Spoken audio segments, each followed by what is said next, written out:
నమస్తే నేను రోజా welcome to special debate 30 రోజులు జైల్లో ఉంటే పోస్ట్ ఊస్ట్ పీఎం అయినా సీఎం అయినా సేమ్ రూల్ అంటోంది కేంద్రం. అయితే కక్ష సాధింపు చర్యలు ఉంటాయని భయపడుతోంది ప్రతిపక్షం. ఇంతకీ మోదీ సర్కార్ తీసుకొచ్చిన ఆ బిల్ ఏంటి, విపక్షాల వాదనలేంటి? ఇకపై క్రిమినల్ లీడర్లకు చెక్ పడినట్టేనా? బిల్లును హడావిడిగా తీసుకొచ్చారా? కొత్త బిల్లుపై ఎందుకు ఈ రాజకీయ రచ్చ?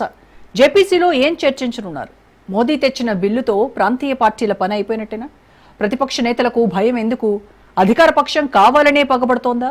ప్రత్యర్థులపై కత్తి వేలాడుతోందా? అరెస్ట్ అయితే ఇక రెస్టే. దీనిపైన ఇవాళ స్పెషల్ డిబేట్. ప్రజాప్రతినిధులారా తస్మాత్ జాగ్రత్త. పీఎం అయినా సీఎం అయినా మినిస్టర్ అయినా డోంట్ కేర్. 30 రోజులకు పైగా కస్టడీలో ఉంటే మీ పోస్టు పోయినట్టే, మీ పదవి ఊడిపోవడం ఖాయం.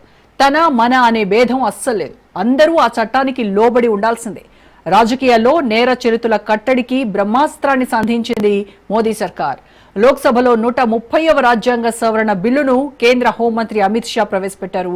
తీవ్ర నేరాలకు పాల్పడ్డ ప్రజాప్రతినిధులను తొలగించాల్సిందేనన్నారు.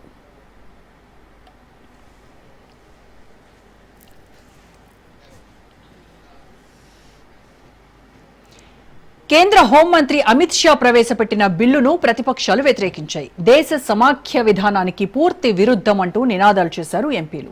గుజరాత్ హోంమంత్రిగా ఉన్నప్పుడు అమిత్ షా అరెస్ట్ అయ్యారంటూ ఆరోపణలు చేశారు ప్రతిపక్ష ఎంపీలు. దీంతో ఆ వ్యాఖ్యలను ఆయన తీవ్రంగా ఖండించారు. అరెస్టుకు ముందే తాను పదవికి రాజీనామా చేశానని స్పష్టం చేశారు. కోర్టు నిర్దోషిగా ప్రకటించిన తర్వాతే తిరిగి ప్రభుత్వంలో చేరానని స్పష్టం చేశారు అమిత్ షా.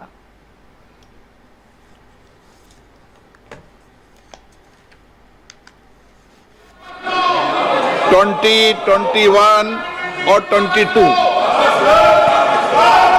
महोदय मैं प्रस्ताव करता हूं कि भारत के संविधान का संशोधन करने वाले विधेयक को पुनर्स्थापित करने की अनुमति दी जाए। महोदय मैं प्रस्ताव करता हूं कि जम्मू कश्मीर पुनर्गठन अधिनियम 2019 का संशोधन करने वाले विधेयक को पुनर्स्थापित करने की अनुमति दी जाए।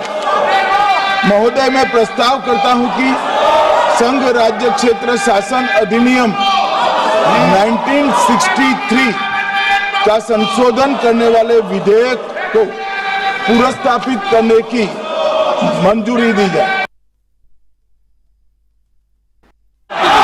माननीय अध्यक्ष जी, मैं रिकॉर्ड क्लियर करना चाहता हूं। मुझ पर झूठे आरोप लगाए तब अरेस्ट होने के पहले मैंने नैतिकता के मूल्यों का हवाला देकर इस्तीफा भी दिया और जब तक मैं कोर्ट से निर्देश नहीं हुआ कोई संविधान को मैंने स्वीकार नहीं किया। ये क्या सिखाते हैं नैतिकता में?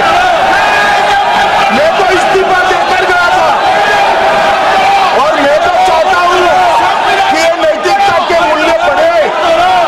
हम ऐसे निर्लज्ज नहीं हो सकते कि हम पर आरोप लगे और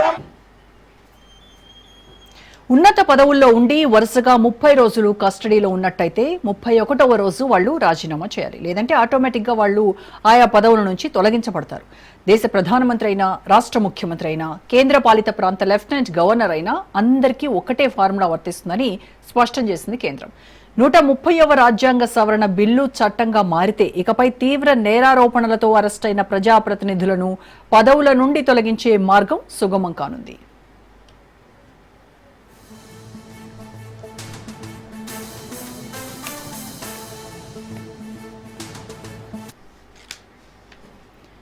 ఇక మరోవైపు కేంద్రం తీసుకొచ్చిన బిల్లుపై విపక్షాలు మండిపడ్డాయి. ప్రతిపక్ష పాలిత రాష్ట్రాల ముఖ్యమంత్రులను అరెస్టు చేయించి అస్థిరపరిచేందుకే బిల్లును తీసుకొచ్చిందని ఆరోపించింది Congress.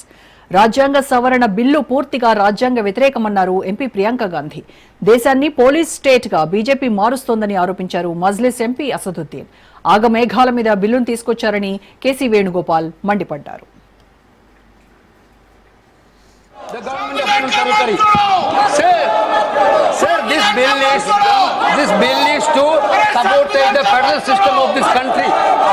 This bill is to sabotage the basic principle of the constitution of this country. Sir, BJP people are telling this bill is to bring morality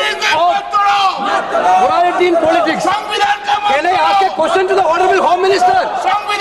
When he was the Home Minister of Gujarat, he had been arrested, sir. Whether he took the morality of the